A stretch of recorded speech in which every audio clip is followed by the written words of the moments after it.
Hi all you Coral Coral fans. fans. Welcome to video number four. Video number 4. And you are looking at our iPads. I have Tyrie's iPad here and I have my iPad here. And I am going to kind of show you my storyboarding, and Tyrie is going to draw us a beautiful picture while I'm showing stuff. So you can watch her draw, and I'm going to talk about storyboarding while she draws. Yes. So, and if you're wondering what I'm going to draw, I'm actually going to draw two things. First up, I'm going to draw a cat, and then the secret one. Okay, the secret picture is coming up after the first picture. So you go ahead and draw, and let me talk, okay? And I'm sorry if it's wobbling. You're kind of on a gooseneck that I showed you in the last video, and it's attached to the table, and it kind of gets wobbly sometimes. So I hope you're not seasick. Take some Dramamine. So what you're looking at on her iPad is her drawing in Procreate, and she's just using a brush on a blank canvas. On mine, you are looking at number 1 storyboard for book number 3, which is going to be Coral the Curious Octopus, Coral Meets Victoria. And this book is going to be very, very close to my heart, and it is named after a very special little girl named Victoria, which I will get more into her story probably in a later video when I get more into the story part of how I start writing her book and what her story means to her. So as you can see, I have 4 cells across, and then I have 4 cells down, and I got this off of Boards, and it was a free download, and it's a storyboard. So I put the title up into here, and if you look here at my layers, I have several different layers where I could turn each one of these guys off, and then I just have a blank storyboard. I copied and pasted that several times, so I have more than 16 pages because that would be a very small book. So page number 1 is the first page. Tyrie, can you hand me my book really quick? Thank you, Tyrie. So if I go into a normal children's book, you're going to have a blank page. Then you're going to have a title page. That's actually page number 1. This is not page number 1. This is always blank. And then page number 2, I have, and 3, it's just art. It's just, that's all I put there. Most books have that. And so that's page 2 and page 3. Page 4 is my dedication. Page 5 is another title page. And then the actual story starts on page 6. So if you can see, I kind of have the same inside cover page. I have a dedication page, which I haven't written, and then another title page. And then my books always lead off where the last page ends on my last book. So this one, if you could kind of see, it is the very last page of book number 2. If you've seen book number 2, where Coral is leaving Crunch's Cove and she hears a big splash that has caught her curiosity, and she goes and checks that out. And then that goes into my story that I have going on. Sorry to stumble. And then I have storyboard number 2. Same thing, 16 pages of my story going on. Storyboard number 3, storyboard number 4, and storyboard number 5. Well, those are all, when I add all those up, that's going to be about 75 pages.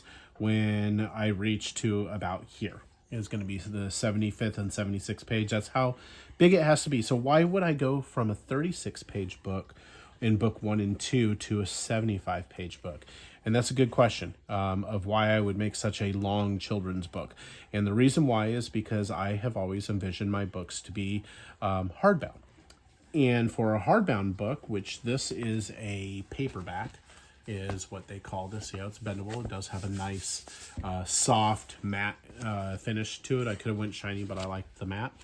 And the hardbound books are hard, so it's going to be like a board, like a hard board, and that's what I've always envisioned my books to be. Well, Amazon Kindle is who I write my books through, and for them to make a hardbound book, the book has to be 75 pages long or more for them to bind it. So that's why I'm making a 75-page book. I could go through a traditional publisher, but there's one problem with that. That costs money. And when I publish through Amazon, it doesn't cost me a penny at all. So I don't pay anything, and the viewer or reader, they're the ones that will pay for the shipping, and Amazon prints it and ships it. So it's a very good relationship between me and Amazon, where it keeps it affordable for me to write my books and not cost me anything. So I will cover some typesetting. Let me move her iPad out of the way a little bit. So typesetting. So I got this off of someone that I follow on YouTube. I'm going to link her page here at this video. It's Genevieve. Hi, Genevieve, and you are wonderful. And I thank you for everything that I've learned off of your wonderful videos and your art tutorials. So I use her spread and template, which has taught me where in my last video I told you about my bleed that I don't really care for, where it looks like I have a border around all my artwork, a frame work, and my books kept getting rejected by Amazon. I didn't know how to fix that. Well, until I found her videos back in November, I didn't know how to do it. I didn't know how to fix it, and I wanted to publish my book, and so I use her templates here. And this template is really just how I have a safety zone, how I have a trim line, a bleed line, and fold in the middle. And I lay this on top of my artwork, and then I just turn it off when I'm done. And then that is my published page with my artwork on it. So big shout out to Genevieve for the big help that she's given me, and her wonderful tutorials. So in this video, I also want to cover some art. You've been watching Tyrie draw here, and she's doing an excellent job, and she's actually showing you some really important things. I've watched her draw her circle. I've watched her draw her triangles, and if you notice how they look really perfect when she draws them, well, they're kind of squiggly when she starts, and then she holds her pencil down, and then it snaps to a shape. And that's a really handy tip for someone wanting to learn Procreate and how it works. That's something that you can do. That's a really easy tip to make sure that your artwork looks nice and crisp in the shape that you want it to be. And you know, for someone so young learning how to draw, that is amazing. So what are you looking at on this book 3 kind of folder that I have created? I have some sketch work that I've been doing, and that's just literally that. It's just sketch work. This is a page that I've been working on, and it's a part where Victoria is taking Coral over to an area to show her kind of, you know, her room or her area of the ocean. And then this is just me practicing drawing Tyrie. She is a puffer fish, and a puffer fish have a unique ability to puff. And unfortunately, Victoria does not have that ability. And so when Coral kind of meets her in the beginning, that's what this is. She's getting distracted by all these things kind of floating, and she meets this little pufferfish that is unable to puff.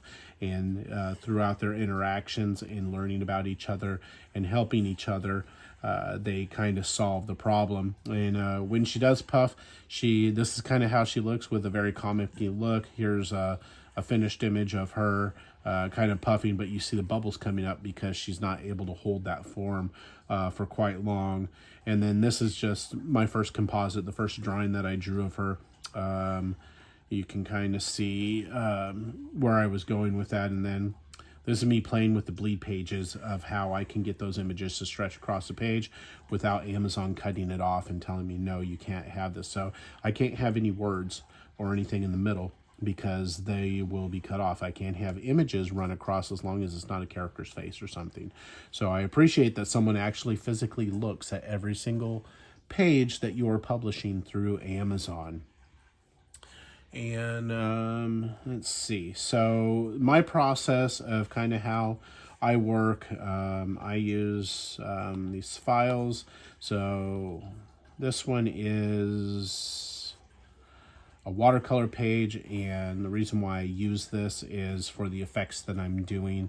Really looks very nice on my new images of how I'm drawing things. So I haven't drawn Victoria in the new style quite finished yet, let me show you the one that I have done is, these are my new style of characters. And so here is the one watercolor that I've done of Victoria. And if you could look, there is a good texture of watercolor paper with watercolor paint on top with a blending of colored pencils and an inking style is what I really like. And if you notice that I have drop shadow, which makes it look like it is floating above another piece of paper. So the new books will be in this kind of cutout style is how I have always envisioned them. And this one I have done a Victoria. And if you go on to coralsreef.art, you can see all these new images that I have.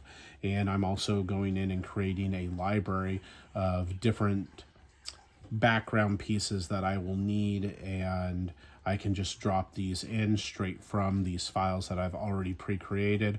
Here's my ocean backgrounds where all these are individual pieces, where if I just need a bush or if I need a fan coral or the sandy bottom, I can just pull them directly from this file and drop them in where I need them, making it very easy to create my backgrounds, which is also an illustration style of doing artwork, or not an illustration, an animation style of doing artwork, which some artists really take advantage, and you can do animation in Procreate as well. So that about covers it for my portion of the video. I'm sure you have watched Tyrie create these two very good looking cats. One, what is this? I want to guess what that is, but you tell me what that is. So I've basically drawn cats that are from space. Space cats. This cat is showing that it is the sun cat. Okay. And then this cat is the moon cat. Very, if very you look cool. very close, I added details. You added details. Okay, so let's zoom. Yep. I see the details of the moon cat, and look at their eyes. Look at that color. And I'm going to, in one of these lessons, see the outline of the eyes. I'm going to show you how to get rid of that. I did get rid of that on the other one. On the other one, yep. Forgot to. She forgot to. It's cool. Very good drawing. Thank you for entertaining our viewers while they were watching me and everything. I think we're a good team. Let's fist bump it. Okay. All right, guys. We thank you for watching this video. We'll have a couple more videos tomorrow. And as always, what do they need to do? They need to click that like button. Click that like button. Give us a thumbs up. And we'll see you all next time. See you next time. Goodbye.